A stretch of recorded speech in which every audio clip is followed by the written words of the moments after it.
আপনাদের তিনজনের মধ্য থেকে যে কোনো দুজন আজকে এই মঞ্চ ছেড়ে বিদায় নেবেন।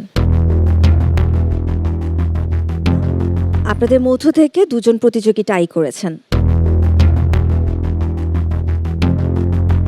কোন সেই দুইজন প্রতিযোগী তাদের কথা জানবো, তবে তার আগে দেবযানী, আপনার কাছে একটু আমাদের পুরো জার্নিটা নিয়ে জানতে চাই। কেমন ছিল ম্যাজিক বাউলিয়ানা 2025? একটা লম্বা সময় ধরে আমরা সবাই একসাথে আছি। তো এখানে থাকা প্রত্যেকটা মানুষের সাথে আমার বিশেষ করে ছোট ছোট কিছু অভ্যাস তৈরি হয়েছে, নতুন করে ছোট ছোট ভালো লাগা তৈরি হয়েছে। তো সেই জায়গা থেকে আসলে এত গুণীজনের সান্নিধ্যে আসতে পেরেছি, এটা আমার পরম সৌভাগ্যের বিষয়।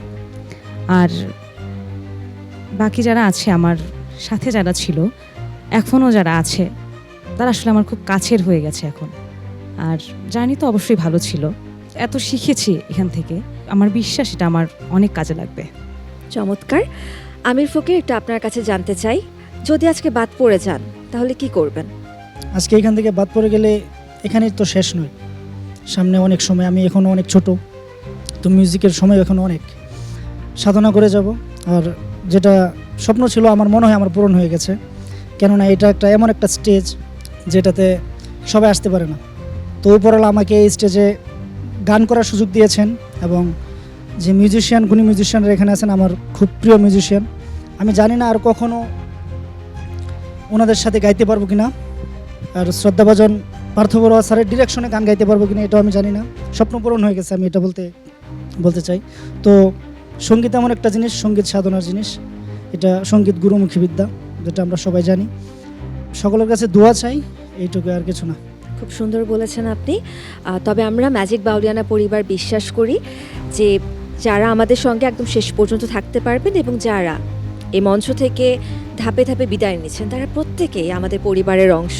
হয়তোবা সবাইকে একত্রে পাওয়া যাবে না, কিন্তু পৃথিবীটা খুবই ছোট, নিশ্চয়ই কোথাও না কোথাও কারো না কারোর সাথে দেখা হয়ে যাবে। এবার একটু রজনীর থেকে জানতে চাই, এর আগে বোধহয় দুবার আপনি ডেঞ্জার জোনে ছিলেন, দুবারই আপনি পার পেয়ে গিয়েছিলেন। আজকে ডেঞ্জার জোন বলতে কিছু নেই, আজকে হয় থাকবেন না হয় বিদায় নিতে হবে। এই মুহূর্তে দাঁড়িয়ে কি মনে হচ্ছে, যদি আমি একটু পেছনে ফিরে তাকাতে বলি, একদম অডিশন রাউন্ড থেকে শুরু করে আজকে পর্যন্ত পুরো জার্নিটা কেমন ছিল আপনার কাছে? আসলে আমি ছোটবেলা থেকেই গান করি, অনেকবার চেষ্টা করেছি যে কম্পিটিশনের মাধ্যমে যেন আমি উঠতে পারি।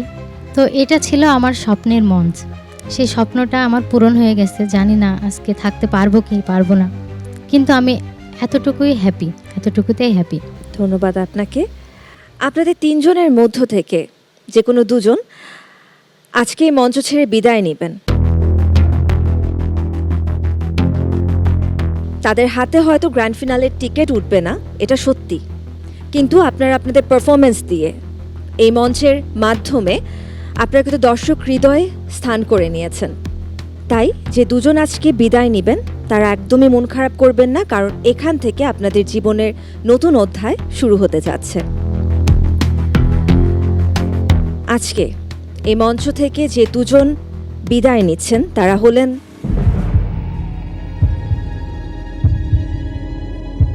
আমির ফকির এবং দেবযানী রায়। রজনী, অভিনন্দন আপনাকে, আপনি জায়গা করে নিয়েছেন সেরা 5-এ। আপনি চলে যেতে পারেন নিজ আসনে।